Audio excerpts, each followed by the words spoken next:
Hello friends, आप सबकी कुशलता की कामना के साथ मैं सुमित सिंह आपका स्वागत करता हूं हमारे channel tax and legal guide पर।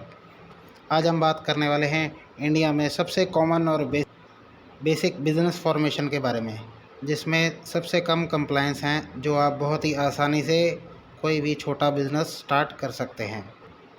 इस वीडियो में आज हम बात करने वाले हैं एक प्रोप्राइटरशिप फर्म क्या है, इसमें किस टाइप के रजिस्ट्रेशन लेने होते हैं और उनके क्या बेनिफिट्स हैं, क्या डॉक्यूमेंट्स रिक्वायर्ड होते हैं, जीएसटी रजिस्ट्रेशन के लिए कब अप्लाई करना होता है और इसमें क्या कंप्लायंस होते हैं।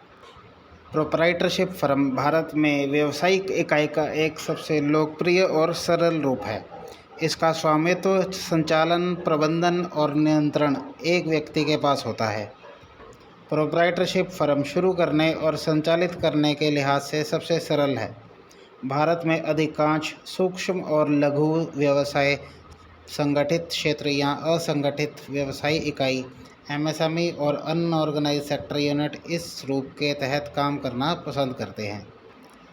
व्यवसाय का ये रूप किसी विशिष्ट कानून द्वारा शासित नहीं है और इसीलिए एक व्यवसाय को अनिवार्य रूप से पंजीकरण की आवश्यकता नहीं है, यानी कि इसमें कोई भी मैंडेटरी रजिस्ट्रेशन एप्लीकेबल नहीं है। इसके अंतर्गत बहुत कम नियामक और न्यूनतम अनुपालन है। इस बिज़नेस फॉर्म में बिल्कुल ही मिनिमम रेगुलेटरी कंप्लायंस हैं, जिन्हें पूरा करना बहुत ही ईजी है। एक व्यक्ति और उसकी प्रोप्राइटरशिप फर्म एक और एक ही कानूनी इकाई हैं, एक ही सिंगल एंटिटी हैं। छोटे व्यवसायों और बिज़नेस में आने के लिए ज़्यादातर यंग एंटरप्रेन्योर्स के लिए ये एक बेस्ट ऑप्शन होता है, क्योंकि इस बिज़नेस फॉर्मेशन में नए बिज़नेस में आने पर आप रेगुलेटरी कंप्लायंस के बर्डन बहुत ही मिनिमम होते हैं।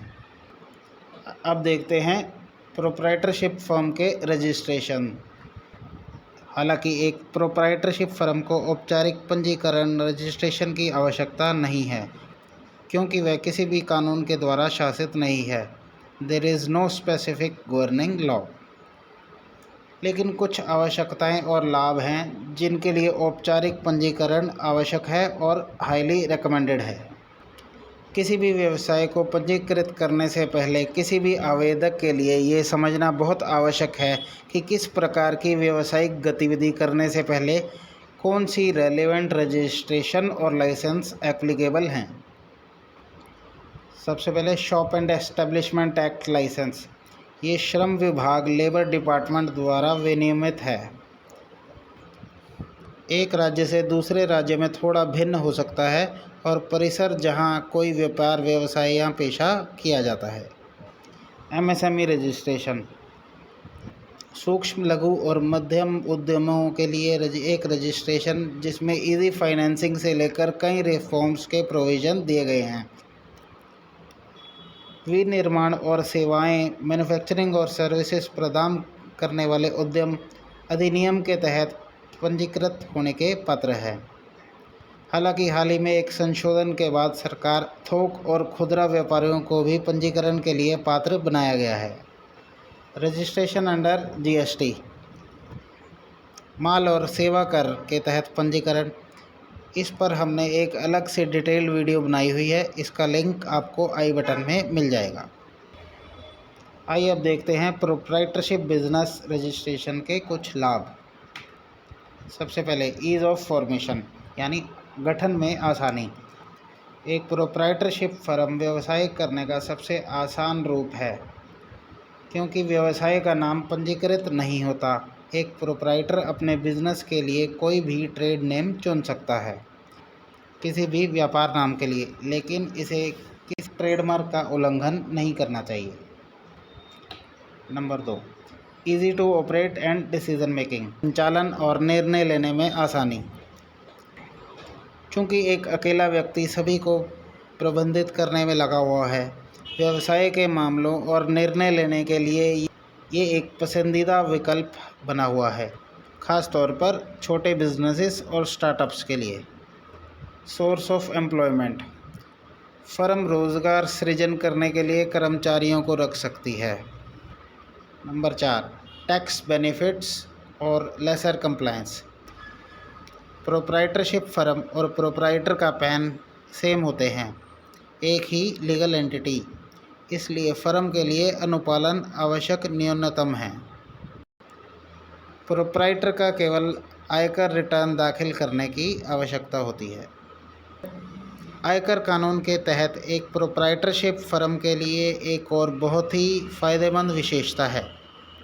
छोटे व्यवसायों के लिए अनुमानित आधार पर कराधान प्रावधान, यानी प्रिजम्पटिव बेसिस पर अपने इनकम डिटेल्स डालकर आप अपनी रिटर्न फाइल कर सकते हैं, ख़ास तौर पर जिन छोटे बिजनेसेस के लिए अकाउंट्स मेंटेन करना मुश्किल होता है।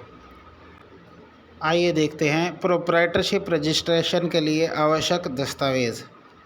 इनमें शामिल होते हैं प्रोप्राइटर के Aadhaar card, pan card, bank account और बिज़नेस का एड्रेस प्रूफ। रजिस्ट्रेशन के बाद आप अपनी फ़र्म के नाम से एक करंट अकाउंट भी ओपन कर पाएंगे। आइए देखते हैं कि जीएसटी के तहत पंजीकरण कब अनिवार्य है। प्रोप्राइटरशिप फर्म माल के व्यापार और निर्माण में लगी हुई और सामान्य श्रेणी जीएसटी के तहत राज्यों में कारोबार का वार्षिक कारोबार या एनुअल टर्नओवर 40 लाख की सीमा से अधिक है तब, या फिर सेवाएं प्रदान करने वाली फर्मों के मामले में वार्षिक टर्नओवर की सीमा 20 लाख रुपए है। नॉर्मल कैटेगरी स्टेट्स में अगर आप गुड्स में ट्रेड कर रहे हैं या मैन्युफैक्चरिंग में इन्वॉल्व हैं तो आपके लिए एनुअल टर्नओवर की थ्रेशोल्ड लिमिट है 40 लाख रुपए, और अगर आप सर्विसेज प्रोवाइड करते हैं तो आपके लिए एनुअल टर्नओवर लिमिट है 20 लाख रुपए। यदि कोई प्रोप्राइटरशिप फर्म ऑनलाइन एग्रीगेटर्स के माध्यम से सामान बेचने में लगी हुई है, जैसे अमेज़ॉन, फ्लिपकार्ट इत्यादि, तो भी आपको जीएसटी में रजिस्टर करना अनिवार्य होता है। कोई भी व्यावसायिक संस्था स्वेच्छा से जीएसटी के तहत पंजीकरण कर सकती है क्योंकि ये कई फ़ायदे प्रदान करती है। आइए अब देखते हैं प्रोप्राइटरशिप फर्म के लिए अनुपालन आवश्यकताएं, कंप्लायंस रिक्वायरमेंट्स। क्योंकि एक प्रोप्राइटरशिप फर्म के लिए अनिवार्य रूप से किसी विशिष्ट कानून स्पेसिफिक लॉ के तहत पंजीकृत होने की आवश्यकता नहीं है, तो इसमें अनुपालन आवश्यकता न्यूनतम है। प्रोप्राइटर अपने लेवल पर अपने नाम पर चलने वाले कितने भी फर्म्स के लिए एक ही पैन का उपयोग कर सकता है। व्यवसाय इकाई और स्वामी के बीच कोई अंतर नहीं है। एक प्रोप्राइटर को अपना पंजीकृत व्यवसाय की संख्या के आधार पर एक ही पैन नंबर पर आयकर रिटर्न दाखिल करने की आवश्यकता है।